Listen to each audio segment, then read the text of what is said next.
pourquoi tant de femmes perdent leur étincelle et pourquoi ce n'est pas le couple le problème. La femme qui perd son étincelle, la faute à qui vraiment? On entend cette phrase partout. Une femme s'éteint quand elle se met en couple, quand elle se marie ou après ses grossesses. On l'entend tellement qu'on finit presque par le croire. On accuse le partenaire, on accuse la maternité, on accuse le foyer. Les hommes pointent du doigt les femmes pointent du doigt les hommes. Et pendant qu'on s'accuse tous, personne ne regarde le vrai problème. Parce que si on observe autour de nous, il y a une question qui dérange et qu'on pose trop rarement. Est-ce vraiment le partenaire ou est-ce la place que la femme n'a pas toujours le courage de prendre dans sa relation ou dans son foyer? Et si ce n'était pas le fait d'être en couple, ni d'avoir des enfants, ni même la personnalité de l'homme, mais simplement le fait de ne jamais réclamer un retour de ce qu'on donne, de ne jamais se sentir légitime. Parce que depuis qu'on est petite, on apprend aux femmes à donner, à être gentille, à être utile, à être présente. Mais dès qu'une femme prend, demande ou exige, on la traite de profiteuse, d'ingrate, de compliquée. Pourtant, dans la vie, dans la nature, dans le corps humain, dans l'énergie, dans les relations, si tu donnes sans recevoir, tu te vides. Et si tu prends sans jamais redonner, tu déséquilibres tout. Et quand on regarde autour de nous, on voit bien qu'un même homme peut élever une femme et en éteindre une autre. La différence, ce n'est pas la bonne femme. La différence, c'est qu'il y a une femme qui sait que recevoir est normal et une autre à qui on a appris que demander, c'est mal. Aujourd'hui, j'ai une invitée avec moi pour explorer tout ça. Elle n'a pas vécu ce phénomène personnellement, mais elle l'a vu de près. Et justement, c'est intéressant comment on analyse ce sujet quand on l'a vécu et quand on ne l'a pas vécu. On va réfléchir ensemble, comparer nos visions et surtout amener chacun à se demander et si l'étincelle d'une femme dépendait d'elle uniquement. Savoir prendre ce qui lui revient, savoir donner sans excès. Bienvenue dans Sarah NMG Beauty Studio, le podcast où l'on parle business et beauté entre femmes. Et si ta perspective de carrière n'était pas un privilège, mais un droit?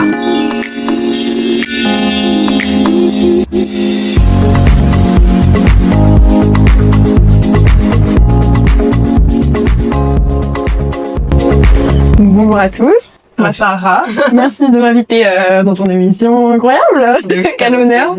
Donc je m'appelle Léna, par rapport au sujet de ce jour, c'est vrai que je n'ai pas été confrontée à ça personnellement, mais dans mon entourage j'ai pu voir des jeunes femmes et même des femmes mûres qui ont perdu cette étincelle, cette féminité. Et donc j'ai trouvé le sujet très pertinent et vachement d'actualité pour le coup. Donc merci d'ouvrir ce petit débat, ce petit temps d'échange sur un sujet qui nous concerne toutes, femmes et jeunes femmes. Hein. C'est vrai. Alors toi, du coup, comme tu viens de le dire, tu n'as pas forcément vécu cet événement-là, mais tu as pu l'observer.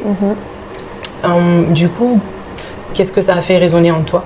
Très vite, j'ai pu le voir à travers des personnes très proches, mais aussi en discutant avec des amis, d'amis, etc. C'est ces femmes qui vont vite se perdre dans des relations, qui vont s'abandonner complètement et s'oublier, se négliger limite. Et donc de suite, moi, ça a réveillé en moi cette envie d'au contraire m'affirmer encore plus en tant que jeune femme. Parce que oui, bon, j'ai 26 ans, je suis encore une jeune femme c'est vrai. en construction. Et donc, je trouvais ça important de m'affirmer, garder cette flamme féminine, tu vois, cette énergie, et de l'affirmer chaque jour, tu vois, parce que j'estime que même s'il y a des femmes, qu'elles soient d'un âge avancé, cinquantaine, soixantaine, ou nous, jeunes femmes, vingtaine, trentaine, on est toujours en construction finalement. C'est vrai. Tu vois, on n'atteint jamais ce but ultime de féminité. Donc, c'est vrai. Donc ouais, d'avoir tous ces retours de femmes qui se perdent un peu dans leurs relations, qui ternissent leur lumière, je me suis dit non, au contraire, faut renforcer ça. Ça t'a fait un peu une mise en garde, quoi. Ouais, exactement. Ok, c'est bien. Moi, je trouve que c'est bien de le percevoir et de l'observer. C'est un peu une leçon de vie, exact, ouais. Sans avoir à subir les mauvaises conséquences. Voilà. Et c'est très important, lorsqu'on observe ce genre de choses, d'en prendre justement la leçon qui va avec pour pouvoir l'appliquer et échapper à certains schémas qui sont pas forcément bons pour la femme. Bénéfiques et tout. Ouais. Maintenant qu'on est un peu plus dans le sujet, parce qu'on est quand même là pour en parler, le combo lèvres. Attention.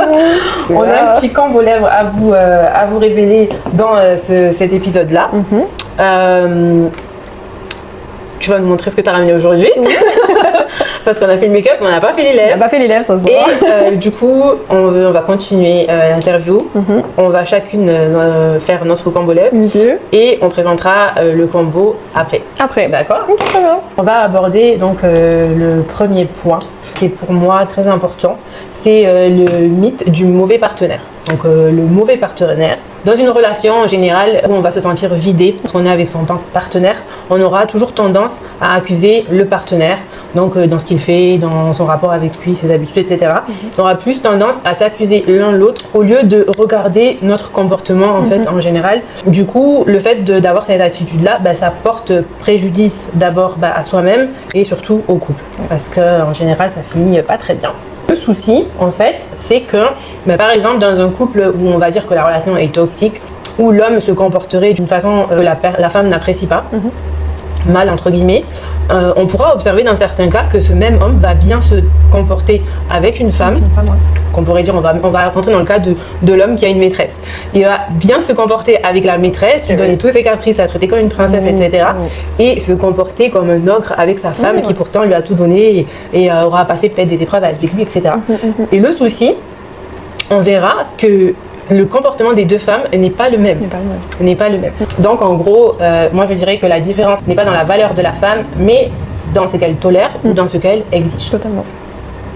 Donc moi j'aimerais te poser une question sur ce point. Du coup, est-ce que toi, dans ton entourage, tu as déjà vu un homme faire rayonner une femme et être un cauchemar pour l'autre? Et si c'est le cas, qu'est-ce que tu en as pensé? Alors déjà, faut dire, moi je trouve important de préciser que quand un homme commence à s'investir dans une relation parallèle, tu vois, à son mariage ou à son union de base avec sa femme, tu vois, extra-conjugale, merci. C'est un peu le petit challenge, tu vois, ça les fait frissonner.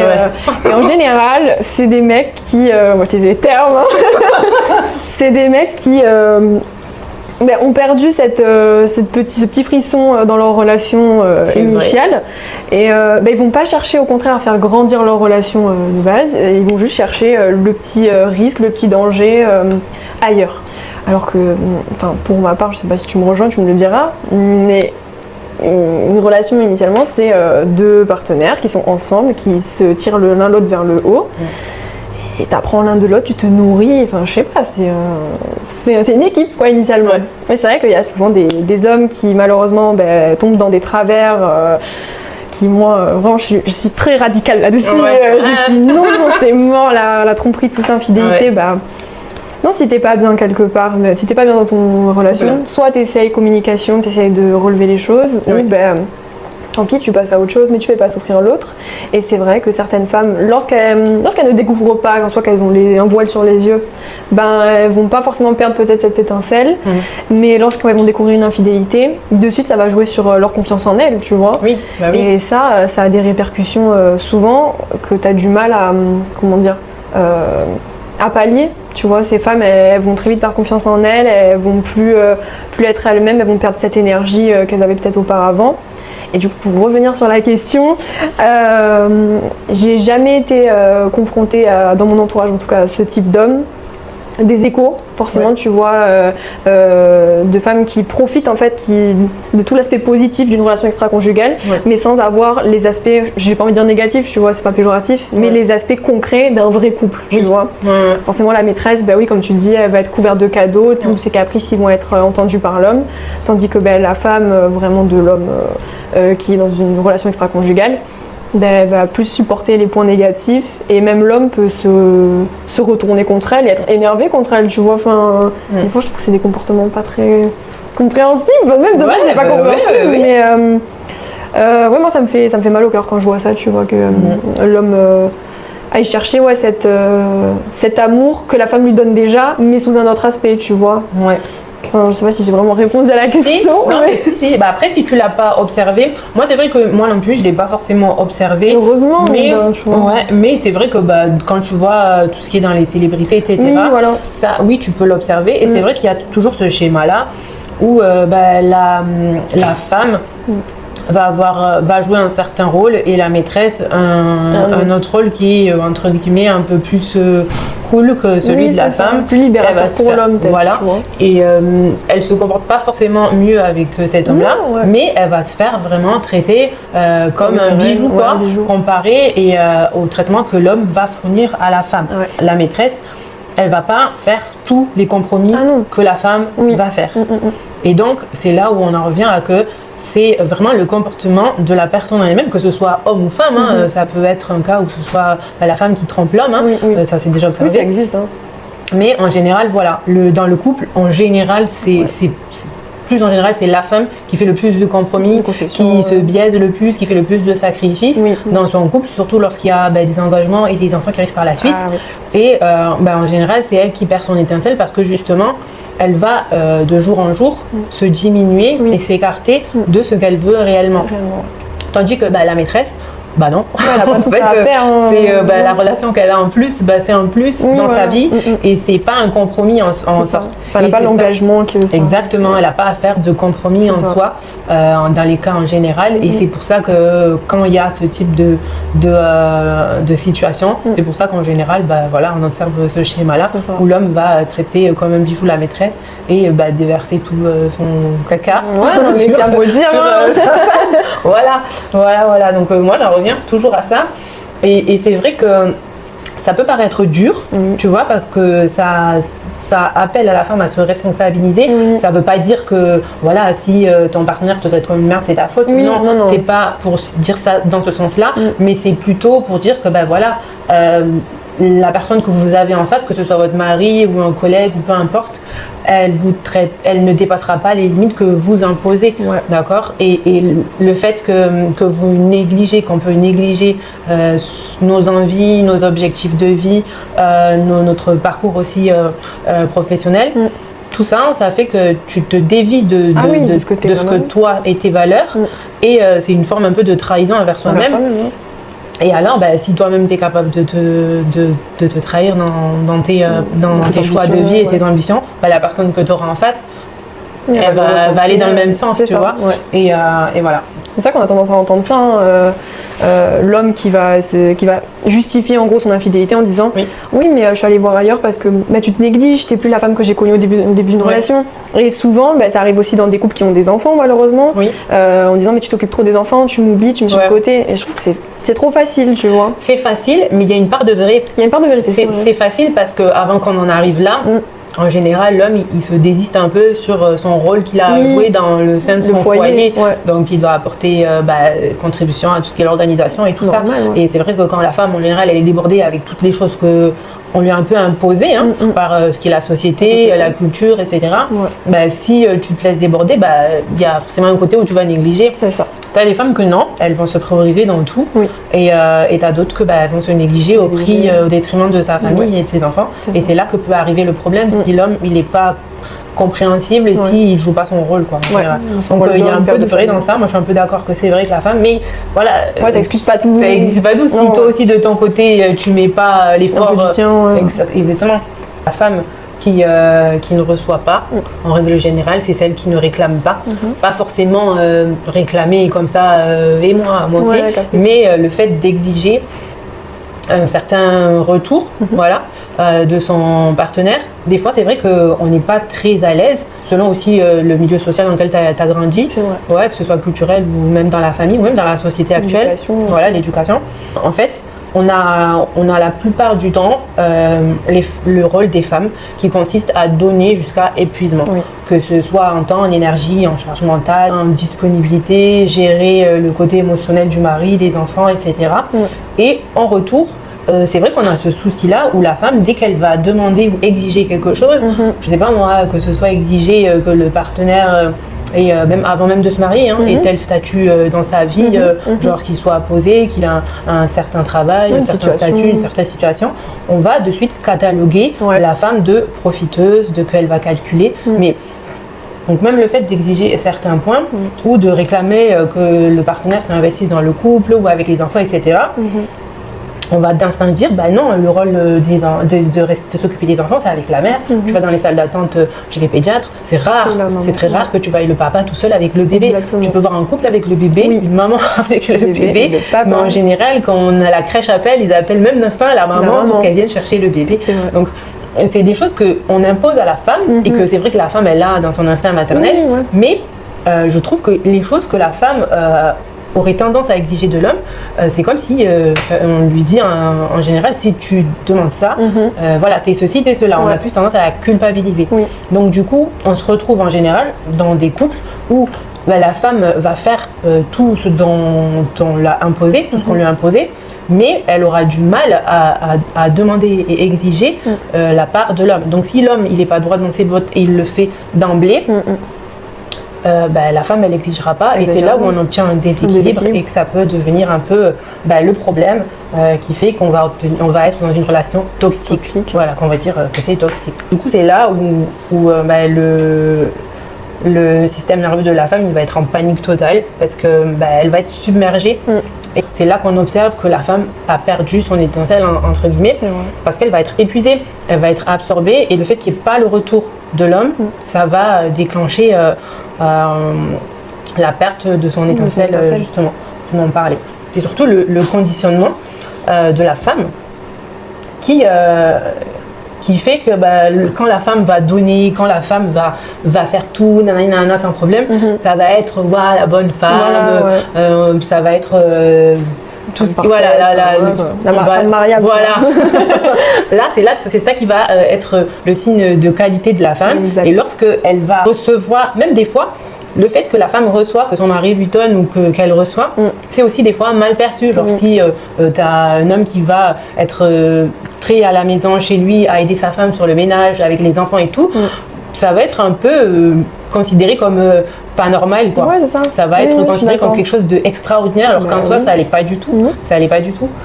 Mais par contre, quand la femme va donner un coup de main à son mari, alors que c'était le rôle de l'homme, on va pas dire que non, on va trouver ça normal. On va plus banaliser les actes exceptionnels de la femme plutôt que l'homme dans ce qu'il doit faire réellement. Ouais.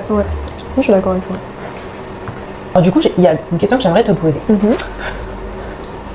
Alors, pourquoi tu penses que les femmes ont autant de mal à demander, même quand elles savent qu'elles en ont besoin? Ça c'est trop commun, ça. Ouais, c'est. On est là quand on parle entre girl, on dit des choses. Ça arrive trop souvent. En fait, on s'est pas maquillé. Ah, on s'est pas maquillé. Ah, j'allais chercher moi. Il fallait se maquiller pendant que tu me parlais. Il fallait pas se maquiller pendant que tu me parlais. Si, il faut que se maquiller. Mais non. Attends. Du coup, il y a une question que j'aimerais te poser. Pourquoi penses-tu que les femmes ont autant de mal à demander, même quand elles savent qu'elles en ont besoin? Tu vois, genre tu vois quand tu sais que tu as besoin d'aide sur un truc, mais tu as du mal à demander de l'aide alors que tu en as besoin. Parce que soit tu sais qu'il va mal le faire, soit tu t'oses pas parce que tu te dis c'est à moi de le faire. C'est à moi de le faire. Tu vois, je trouve que cette question elle est hyper importante dans le sens où depuis petite, les petites filles elles sont conditionnées, tu vois. Par rapport déjà au mot des jouets, tu vois. T'offres une cuisinière à ta petite fille, un truc pour faire le linge, tu vas arrêter. Tu vas arrêter, c'est pas ça, on est en 2025-2026 maintenant, donc faut évoluer dans les modes de pensée. Et c'est vrai que la femme, on lui a toujours dit, fais par toi-même, tu vois. Personne ne viendra te sauver. On a toujours été mise en mode autonomie, indépendance, mais très tôt, en mode survie en fait. Et c'est vrai que, comme tu disais, les efforts de l'homme, ils vont être extraordinaires pour certaines personnes. Les efforts d'une femme, ça va être totalement banalisé, ça va être passé sous silence. Et c'est pour ça que du coup, la femme, elle s'efface, il va moins s'investir émotionnellement dans le couple et même dans les efforts de manière générale.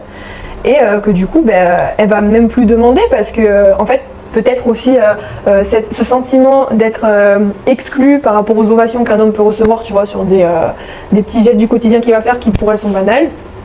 Elle va se dire je vais faire toute seule dans mon coin et ça va passer sous silence. Mais c'est vrai que pour prendre mon expérience du coup, qui sera beaucoup plus légitime si j'en parle, c'est vrai que je ne demande jamais de l'aide. Jamais. Jamais. Toi, t'es la fille qui, quand elle reçoit un matelas, elle va pas demander à compter l'idée à monter. soeur, elle peut m'appeler, elle me dit tu fais quoi? Je dis je monte un matelas, 3 étages, escalier. Ah vraiment? Je rigole, mais je dis pareil. Voilà. Il n'y a rien à rajouter finalement. Non, mais c'est vrai, je sais pas. Et pourtant, j'ai eu en termes de figure masculine, j'ai eu un père vachement présent, hein, une maman aussi. Mes parents étaient vraiment là pour nous, ma soeur et moi. Mais je sais pas, j'ai grandi toujours avec cet aspect de fais tout toute seule, demande pas d'aide, parce que c'est aussi, en tout cas, je sais pas si pour les autres femmes, tu me diras si pour toi c'est pareil, mais pour moi c'est aussi un aveu de faiblesse, tu vois. Demander de l'aide, solliciter quelqu'un, même si je connais pas le domaine, je m'en fiche, je vais m'investir dans le truc, je vais apprendre la chose et faire par moi-même. Mais je pense que c'est un conditionnement dès le plus jeune âge. Que tu te dis, toi c'est plutôt, je suis capable en fait. Ouais, c'est pour te prouver à toi-même que tu es capable de le faire. Aussi, ouais, tu vois. Et c'est aussi ce sentiment de ne pas vouloir déranger, comme tu disais avant ta question. C'est pas vouloir déranger les autres avec tes petits soucis, gérer par toi-même, quoi. Non, je comprends que certaines femmes souhaitent y arriver par elles-mêmes, parce que c'est aussi une satisfaction personnelle, tu vois. Ouais. Ok. Mais il y a aussi les femmes qui veulent faire toutes seules parce qu'elles savent que le mec ne saura pas faire. Oui, moi ça m'est arrivé.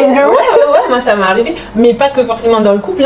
J'ai l'impression que si je vais demander la chose à la personne, elle va pas le faire bien. Comme tu voudrais qu'elle le fasse. Elle va pas le faire correctement. Ou je vais demander, elle va dire non, on va mettre 3 plombs à le faire. Donc non mais c'est vrai. Voilà. Ou ça m'est arrivé aussi d'être avec la personne et je sais que il va dire je sais pas ou mal le faire. Voilà, tu vois. Ça c'est vrai. Ça c'est vrai. Et aussi le fait d'avoir du mal à demander, ne pas oser aussi. Ça m'est arrivé d'être dans des situations où c'est juste que j'osais pas. Ouais, c'est ça, tu te bridais en fait. Voilà, j'osais pas le demander parce que je me dis, je sais pas, en fait, je sais pas pourquoi. Ouais, pour toi, c'est mais c'est soit des fois ça m'arrivait où ça me passait même pas par la tête de demander, ou soit j'osais pas. Je me disais, non, allez, non. Fais-le toi. Voilà. C'est fou. Ouais. Donc du coup, t'as pas été élevé toi dans la logique de que si tu demandes, on t'a pas brimé dans le fait de ne pas demander trop quoi. Mais c'est vrai que tout ce qui était caprice, demander, ça n'existait pas. Fallait le mériter, tu vois. C'est-à-dire, tu pouvais demander quelque chose, mais de suite, il y avait quelque chose, les parents qui disaient, tu veux ça, très bien, faut mériter, faut travailler pour. Donc là, je pense qu'on sort un peu du contexte, tu vois. Mais c'est pour ça qu'aujourd'hui, si je veux quelque chose, je vais le faire par moi-même, je vais me l'acheter, je serai jamais la fille en demande de mais je veux la dernière paire de Cartier, de Hermès, tu vois. Mais c'est un peu dans le truc parce que c'est un peu, mais moi aussi j'ai été élevée comme ça. On a tendance, même moi aussi vis-à-vis de mes filles, c'est pareil. C'est ok, je te donne ça, mais alors range ta chambre. Il y a une contrepartie, tu vois. Voilà, c'est pas, nous on le fait comme ça parce qu'on trouve que c'est pas grave. Mais c'est vrai que plus tard, ça peut se transformer dans le sens où on dit, avant de demander quelque chose, je dois faire un certain comportement qui prouve que je le mérite. Exactement. Alors que pas forcément. Non, c'est... Alors qu'en vrai, la femme, en droit, elle peut être, ou même l'homme, tu peux demander un truc sans forcément avoir à prouver que tu le mérites. Tu vois. Et c'est vrai que ce trait-là d'éducation, on ne se rend pas compte quand on le fait, parce que moi je le fais à mes filles. Mais c'est vrai que ça peut se transformer plus tard en ça, sur la femme qu'elle a tendance à devoir prouver qu'elle mérite quelque chose. Et donc rentrer dans ce schéma-là. Prouver des choses. Voilà, rentrer dans ce schéma-là. Transition. Donc quand on arrive là où l'étincelle s'éteint, c'est vraiment le fait que quand une femme elle donne jusqu'à elle se vide parce qu'elle ne reçoit rien en retour. En fait le problème c'est pas forcément une femme qui donne, c'est quand la femme donne et qu'elle ne reçoit rien en retour. Donc ce qu'il va faire c'est qu'elle va se vider et c'est là où on va en venir où l'étincelle s'éteint. D'accord ? Ça va faire que la femme, elle va avoir une fatigue mentale constante, elle sera irritable, elle n'aura pas de patience. Et tout ça, ça va créer de l'animosité et de la toxicité en fait dans le foyer. Et c'est là que ça va être un cercle vicieux. Et elle va arriver un moment où elle va plus donner, ça va exploser. Et là, on va se dire, qu'est-ce qui se passe? C'est quand on arrive, le vase déborde, là on se dit, mais qu'est-ce qui se passe? Voilà. Et du coup, tu auras la femme qui va péter un câble et on aura tendance à accuser la femme de qu'est-ce qui se passe d'un coup, elle va accuser tout le monde, etc. Ou elle va être débordée, où il y a plusieurs tâches qu'elle ne pourra pas faire. Et le souci, c'est qu'on va prendre ça comme quoi que la femme, c'est pas une bonne femme parce qu'elle n'arrive pas à faire ça, et regarde les autres qui font ça, et nanana. Et on va considérer ça comme une faiblesse. Et alors que c'est pas du tout le cas, c'est juste un déséquilibre où la femme donne et qu'elle ne reçoit pas assez en retour pour pouvoir assumer tout ce qu'elle doit assumer. Est-ce que dans ce que tu as observé autour de toi, tu as vu ce moment précis où la femme, elle perdait son étincelle. Ouais. Est-ce que tu as vu où ça arrivait d'un coup ou tu l'as vu progressivement? Est-ce que tu t'es rendu compte en fait? Ou d'un coup... Non, ça a été très progressif. C'est vrai, avec du recul, maintenant que tu le dis, c'était tout en progression, mais tu voyais qu'elle se diminuait, quoi. Que petit à petit, c'était plus la femme que j'avais pu connaître auparavant. Et en fait, c'était même pas tant comme tu dis, c'est pas le manque d'amour qui éteignait cette étincelle, cette féminité, etc. C'était le manque de considération en fait de son compagnon, tu vois. Donc tout ce qui est, comme on l'a dit précédemment, tous les efforts qui étaient banalisés qu'elle faisait pour lui, tout ce qu'elle lui donnait. Enfin, vraiment, c'était une personne tellement dévouée pour cet homme. Elle aurait décroché la lune, tu vois, pour lui. Mais en voyant que tout ce qu'elle faisait, qui était naturel initialement pour elle, elle s'est bridée.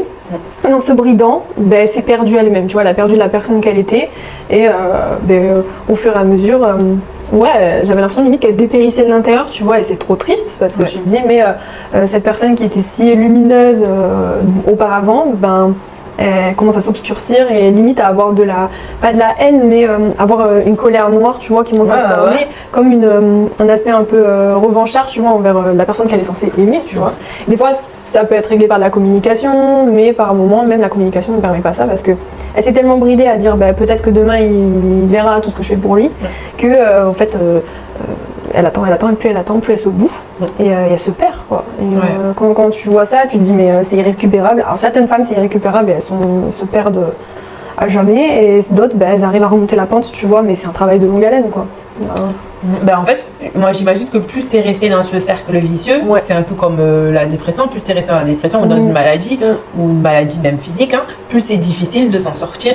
Donc là, c'est le même système, c'est le même truc. C'est vrai que le souci, c'est qu'on a tendance, en fait, quand on rentre dans une relation, à attendre de l'autre tout le temps. Après, par exemple, attendre de l'amour de l'autre personne, à attendre un soutien, ou attendre que la personne remarque ce que tu as fait, ou dire que oui, ça que tu as fait c'est bien, etc. Donc c'est vrai, moi par rapport à mon avis, je trouve que c'est une mauvaise dynamique de vouloir attendre que la personne que tu as en face remarque ce que tu fais bien. Que même t'as des femmes, le fait que leur mari leur dise pas t'es belle, ça fait un grand impact, tu vois. Je sais pas si je m'explique, mais dans toute relation, que ce soit couple ou pas, dès lors que t'attends quelque chose de la personne sans même lui demander, tu vois, ça crée une attente. La personne, si ça se trouve, elle est même pas dans ça, genre elle calcule pas que ça te fait du mal, mais en toi, ça va creuser un petit pic. Et de rien, à chaque fois, ça va creuser encore plus, et ça va créer quelque chose de pas bon en fait. Et c'est là où les femmes qui exigent quelque chose de l'autre ne perdent pas leur étincelle. Par exemple, si une femme elle va dire oui, il a pas remarqué et tout, elle va marmonner dans son coin, elle va pas le dire, et t'as l'autre femme qui va dire écoute, je me suis habillée, je me suis fait jolie, tu m'as pas dit que c'était jolie, même si elle le dit sur le ton de la rigolade, ça va changer la donne, tu vois. Et c'est là où on en vient au comportement que toi tu dois avoir d'exiger, si tu veux quelque chose, de l'exiger et de le demander plutôt que d'être là et d'attendre. D'être dans l'attente. Voilà, d'être dans l'attente et de pas obtenir finalement ce que tu veux, ou une chance sur deux, attendre que ce soit le loto. C'est ça. Il y a trop de femmes, comme tu dis, qui vont se taire, attendre, mais l'autre ne le lit pas dans tes pensées, et inversement, tu vois, pour qu'il y ait une réciprocité dans les actes, et ça... Exactement. Après, il y a aussi le cas où t'as l'autre personne, elle va lui dire, et en fait, il va faire la sourde d'oreille. Il s'en fout. Ça aussi, c'est un autre sujet encore, un autre débat. Mais la base, déjà, si toi, tu demandes et tu exiges certaines choses, déjà, tu mets toutes tes chances de ton côté de pas tomber dans ce cercle-là, quoi. Donc maintenant, on va rentrer dans le cœur du sujet. Là, on y est. Ça y est, nous y est. Voilà. Alors, je vais te donner mon point de vue, du coup, maintenant. Je vais le partager avec vous. Pourquoi je pense que le fait que la femme perde son étincelle, c'est plutôt de sa responsabilité. Pas en entière, mais en grande partie, sa responsabilité à elle. Je voudrais d'abord expliquer ma vision, en fait, du foyer, du couple, etc. Donc, pour moi, le système entre homme-femme, il fonctionne comme ça. La femme, c'est le centre énergétique du foyer ou du couple. Et du coup, ce qu'elle reçoit, elle va le multiplier et elle va l'amplifier. Donc, ce qu'elle reçoit, elle va le redonner, et c'est ça qui va déterminer l'ambiance du foyer, l'ambiance du couple et donc de la famille. Donc logique, si elle reçoit du soutien, de la présence, de la reconnaissance, elle amplifiera cette ambiance-là et tout sera nickel. Par contre, si elle reçoit du stress, du vide, du mépris, donc de l'indifférence, dis-toi que ça va l'amplifier aussi. Ouais. D'accord. Et si tu observes un peu, tu reconnaîtras ces schémas-là. Ouais. C'est pour ça que je dis que la clé du couple, pour moi, c'est l'épanouissement de la femme. D'accord. Mais donc, elle a sa part de responsabilité. Et c'est vrai que le choix de son compagnon aussi est impliqué. Mais à grande partie, c'est comment elle va se gérer et ses choix qu'elle va faire. Donc, en vrai, moi, je dirais qu'il y a 3 scénarios possibles dans un couple. Donc, tu as le scénario 1 où l'homme va donner du négatif, elle va multiplier le négatif. Donc, ça va produire des tensions, du stress, des critiques. La femme va amplifier ce qu'elle reçoit. Et le foyer va être lourd, en fait. Parce que, pour moi, c'est ça le schéma. L'homme va donner, la femme va recevoir et elle va amplifier. Et l'homme, il va récupérer ça. C'est un cercle, tu vois. Et en fait, ils se nourrissent l'un l'autre, mais le départ, pour moi, ça part de l'homme. Ça part de l'homme. Ce qu'il va donner à sa femme, c'est ce qu'elle va amplifier. Et lui va récupérer, les enfants aussi. Et il va redonner à sa femme, elle va amplifier. Et c'est comme ça que moi, je vois la boucle. Voilà. Donc ça, c'est mon point de vue. D'accord ? Ensuite, tu as le scénario 2. C'est soit il donne du négatif ou il donne rien. La femme, elle va encaisser ça, mais elle va le transmuter. C'est-à-dire, elle va servir de tampon. Et au lieu de décupler ce qu'elle reçoit, elle va transmuter et elle va quand même donner de la bonne énergie. Il va peut-être l'ignorer, il va peut-être mal se comporter avec elle. Mais elle, de par sa façon d'être, elle va pas renvoyer ça parce qu'elle va se sentir coupable ou parce qu'elle n'a pas envie. Mais elle va transmuter ça en positif. Mais seulement, le problème avec ça, c'est qu'à un moment donné, la femme, elle s'épuise. Elle s'épuise et ça va se voir sur elle. D'accord ? Donc ça, c'est un deuxième cas. Où la femme, elle va servir de tampon, elle va être pacifiste, elle va apaiser, elle va essayer de protéger son foyer, elle va essayer de gérer au mieux, etc. Le mauvais qu'elle reçoit. Mais malheureusement, à un moment donné, ça va plus pouvoir. Donc soit ça va empirer sur sa santé mentale, soit elle va exploser, mais il va passer un truc.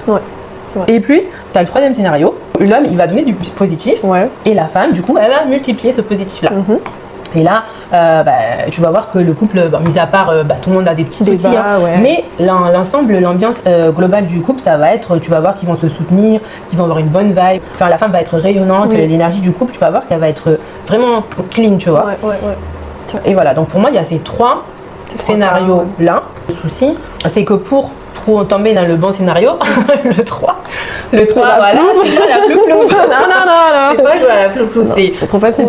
C'est trouver le bon partenaire, d'accord ? Trouver le bon partenaire dans le sens où c'est pas aussi la chance.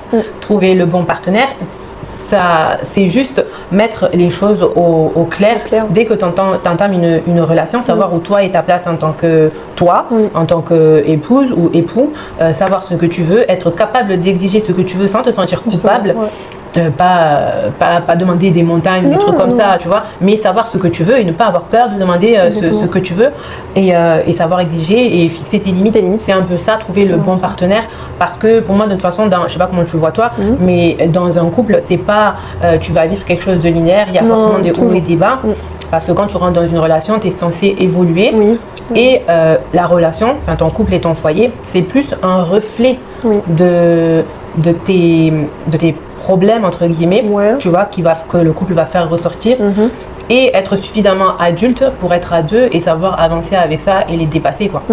Pour moi, un couple, c'est ça, c'est ce qui va révéler ta part d'ombre, en fait. Tous tes petits problèmes, tes insécurités vont ressortir, tous tes blocages quand tu étais petit, toutes tes casseroles que tu vas traîner, elles vont ressortir.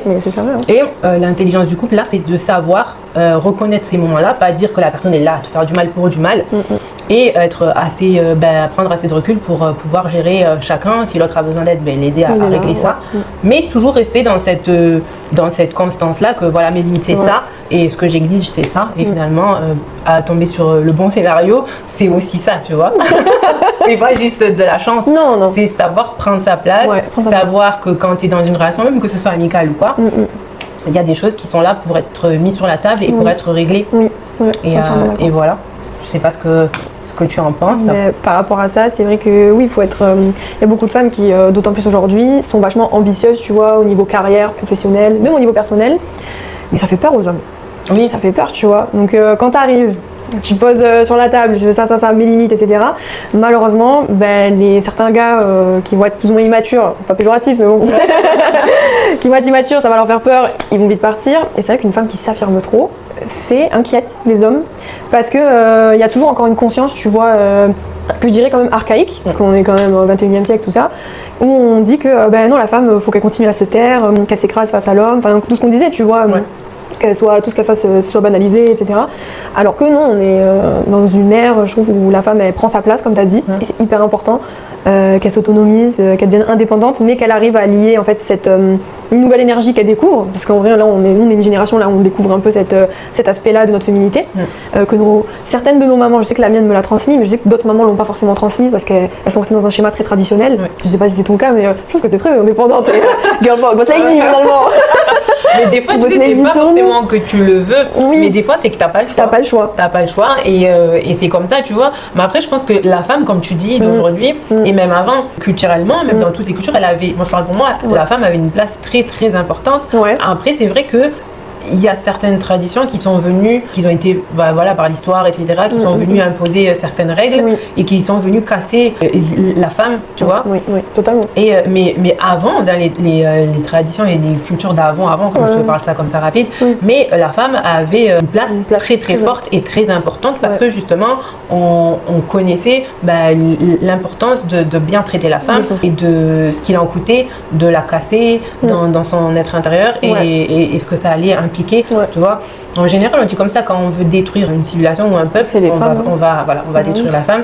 Et tu verras que dans certaines régions, même dans certains pays, il y a beaucoup de choses qui ont été imposées, qu'on dit que c'est culturel, mais en vrai, c'est pas du tout culturel, c'est venu imposer comme ça dans des idées.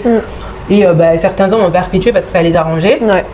Mais ça vient casser la femme et malheureusement les gens ne se rendent pas compte. Ma fille elle m'en a parlé, il y a une surveillante qui est venue parler des violences que l'on faisait aux femmes, tu vois, subir aux femmes dans le monde, tu vois. Et ma fille elle a évoqué le problème de l'excision. Et c'est vrai que l'excision, on l'a jusqu'aujourd'hui fait passer comme quelque chose de culturel alors que... mais à la base des bases c'est pas du tout culturel, ça a été imposé sous couvert de la religion, mais c'est pas du tout religieux, mais ça a été imposé par des gens qui sont venus s'imposer dans le pays, ils ont dit que ça c'était bon. Non, ça s'est greffé, mais le problème c'est que tu vois bien que c'était un truc qu'on a greffé pour nuire à la femme, et le problème c'est que quand tu nuis à la femme, et d'autant plus quand ça touche sa partie intime, ça détruit toute une civilisation. D'accord. Donc c'est vrai que le fait aujourd'hui qu'on découvre notre féminité, notre force, etc., on le découvre aujourd'hui, mais quand tu regardes dans l'histoire et dans toutes les cultures, elle a toujours été là. La femme a une place très très importante, et malheureusement dans notre société ça s'est perdu parce qu'on a réprimé beaucoup la femme, et ça a gangréné et ça a créé des choses très mauvaises et des gros déséquilibres. C'est juste aujourd'hui où on essaie de retrouver cette force. Cette force-là. Et des fois, c'est vrai que ça peut être mal interprété parce que on se sent forte, mais comme on a toujours eu le modèle de la force, c'est l'homme, on essaie un peu d'emprunter un peu ce côté masculin, alors que non, la femme, elle peut être forte, mais de manière féminine. Mais c'est vrai que comme c'est pas forcément représenté, les hommes, ça leur fait peur, ça se dit, elle va être un homme, elle veut faire ceci, elle veut faire cela. Des matelas toute seule. Voilà, les 50-50, d'être aussi, alors que c'est pas forcément ça, tu vois. En vrai, c'est chacun sa place, et t'es pas obligé de rabaisser une personne, t'es pas obligé de t'imposer toi, d'écraser une personne, de soumettre une personne pour vivre pour exister, bien, tu vois, pour exister. Tu vois, c'est vrai que ça, comme tu dis, ça peut faire peur. Ça peut faire peur. Mais pour en revenir à ce que tu as dit, c'est aussi dans une relation, s'apprivoiser l'un l'autre, tu vois. Genre les deux partenaires, ils se nourrissent l'un l'autre. C'est vraiment une réciprocité hyper importante. C'est une synergie aussi. Exactement. Les deux, ils grandissent ensemble et ils se portent vers le haut, quoi. Exactement. C'est un truc super important. Et on peut dire que la femme perd son étincelle, mais il y a toujours des choses qui expliquent pourquoi réellement. Donc, comme tu disais, les scénarios, le fait que ce soit le mari qui donne peut-être l'énergie. Moi, je vois ça plus en énergie conjointe, tu vois, genre vraiment tous les deux. Et ils collaborent, et là, c'est une énergie qui est diffusée au sein du foyer, s'il y a des enfants. Mais si on n'a pas, c'est vrai que l'un va se nourrir de l'énergie de l'autre. Donc, il y a vraiment cet échange en fait d'énergie, quoi, finalement. Oui. Après, moi c'est pareil, ma théorie est similaire. Mais par contre, moi, je le vois plus comme une boucle. Toi, tu le vois, tu le vois que ça c'est ensemble. Ouais, c'est ensemble et ça. Moi, je le vois plus comme une boucle. Qui part. C'est cyclique, genre. Voilà, qui part de l'homme, ce qu'il donne. Parce que en fait, même dans la nature, tu vois que même la façon de faire les bébés, c'est toujours l'homme qui donne et la femme qui, pareil, ça peut être. Voilà, même quand je regarde dans l'histoire, ça peut être débile, mais genre c'est l'homme en général qui ramène la bourse au foyer, qui ramène des courses et tout, et puis la femme, elle va organiser la maison, elle va faire des bons petits plats, elle va tout ce que l'homme va lui donner. Elle va le transformer à quelque chose de plus beau, tu vois. C'est ça. Et elle embellit, voilà. Et après, l'homme, il va être content. Ça va le nourrir, tu vois, dans un sens. Et c'est ça qui va faire l'harmonie. Moi, c'est comme ça que je le vois. Et c'est pour ça que je pense que ça dépend. La femme, si elle perd son étincelle, c'est que justement, elle n'a pas su prendre sa place. Ça peut être aussi que l'homme ne lui ait pas donné sa place, c'est vrai. Mais avant de se poser la question, est-ce qu'il m'a donné la place, c'est plutôt se poser la question, est-ce que j'ai pris ma place, est-ce que je me sens légitime de prendre ma place, et si je me sens pas légitime, pourquoi? Et à ce moment-là, essayer de régler ce problème-là avant de pointer du doigt l'autre, etc. Exactement. Et l'homme, pareil, on dit souvent et tout, quand l'homme il est avec une femme qui s'impose et tout, elle va pas me donner ma place, mais est-ce que tu as pris ta place qui implique les responsabilités, les devoirs, et aussi, c'est vrai, récupérer ce que tu dois récupérer, mais voilà, il y a ça, c'est savoir chacun avant d'accuser l'autre, est-ce que j'ai su prendre ma place, est-ce que j'ai fait le nécessaire et apporter à l'autre ce que je devais apporter. Non, c'est ça, c'est cette remise en question, introspection aussi. Exactement. Parce que avant l'union, c'est aussi se connaître soi-même. Ça encore, c'est un autre sujet. Exactement, mais, voilà, c'est comme tu dis, savoir quel est le bon partenaire pour moi, pour favoriser une union la plus compatible possible et la plus épanouie finalement à terme, quoi, tu vois. Ouais. Et du coup, c'est quoi le bon compagnon pour toi? C'est quoi? Ce sera la suite dans un prochain épisode. C'est bon, ça note de voilà. Ça veut dire quoi, trouver le bon compagnon? Le bon compagnon, c'est vraiment la personne avec qui tu vas co-construire. Tu vois, tu vas fonder, même au-delà de fonder une famille, c'est vraiment avoir des projets communs. Tu peux être j'ai pas envie de dire de différents horizons, mais pas avoir forcément plein d'atomes crochus, mais trouver juste une étincelle qui me rejoint et là-dessus tu peux créer plein de projets de fou, une étincelle. Il me faut une étincelle. Donnez-moi une étincelle, attends. Non, pour moi c'est ça, c'est une co-construction, c'est vraiment avoir des fondations très très solides et voilà, se nourrir l'un de l'autre. Pour moi c'est ça, c'est un échange.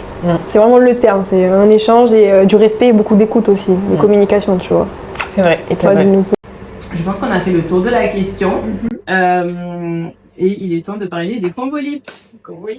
Alors, j'aimerais bien que tu nous présentes le tien parce qu'il est super beau. Merci. Alors, 3 petits produits tout simples, Combolips de la qualité. De qualité incroyable. De qualité, vraiment. Alors, le petit crayon lèvres, le Smart Fusion Lip Pencil Kiko en 31. Très beau d'ailleurs, je l'ai moi. Très très beau, franchement, hyper agréable sur les lèvres, je conseille. En plus, il dure longtemps. Ouais, ça, c'est des longues durées. Tu peux manger, boire dessus, ça reste un bon moment. Il tient super bien. Ensuite, étape 2, le Smart Fusion Lipstick 433. Un petit nude comme ça. Un nude, satiné, madame. Pas mat. Et enfin, les finitions toujours avec le Dior Lip Maximizer en 49. Plein de paillettes dorées. Moi, j'aurais dit trop beau. Si, mon le je trouve que il est trop beau. Sur les lèvres, ça brille trop bien. J'adore, vraiment. Super beau. Mais tu sais que ça va bien rapport avec le make-up des avec les yeux, t'as pas vu que des paillettes. J'adore les paillettes ici. Et toi, dis-nous. Alors moi c'est Full Fenty. Alors, on a un crayon à lèvres. Il est très doux quand tu l'appliques et facile d'utiliser. Pareil, il tient super bien. En teinte Trace Out. Donc c'est un marron comme ça. Je peux l'utiliser avec plusieurs combos. Il se combine bien. Ensuite, j'ai utilisé ce rouge à lèvres. En fait, c'est un gloss, mais en rouge à lèvres. C'est une teinte rose, comme ça, un vieux rose. Et c'est la teinte Fussy. Donc celui-là, il venait dans les packs de Noël. Je sais pas s'il en reste encore. Mais c'est très joli. Et ensuite, j'ai un gloss, mais c'est le format mini. Et c'est la teinte Hot Chocolate Hit. Et voilà, c'est un marron. C'est un marron. Il n'y a pas de paillettes. Mais un beau glossy. Mais il est super doux. On dirait qu'il y a un soin parce que ça laisse les lèvres super douces. Donc voilà pour mon combo lip. Ils sentent trop bon les produits. Franchement, si j'ai un truc à dire, c'est que les produits, à part le crayon, ils sentent hyper bon. C'est gloss rouge à lèvres. Exactement. Il y a une odeur hyper. J'adore. Donc voilà, je pense que c'est tout pour nous. J'ai adoré faire ce podcast avec toi. 4e numéro. Super intéressant. Très intéressant. Sujet d'actualité. C'est ça qui est top. C'est intergénérationnel en plus, ça parle à toutes les femmes. Voilà. Très important. Ça m'a fait plaisir d'être avec pour cet épisode-là. Je te dis à bientôt. Et j'espère que ça vous aura fait réfléchir sur ce point-là. Très important, si vous vous rendez compte que vous avez une amie ou que vous perdez votre étincelle, il y a des questions à se poser, savoir où est-ce que est ta place. Est-ce que tu prends ta place avant de pointer du doigt ton partenaire? Voilà. N'hésitez pas à communiquer. Et s'il faut que tu mettes une bonne claque dans sa gueule, tu peux y aller. Tous les moyens sont bons. Nous, on n'a rien dit. On a rien dit.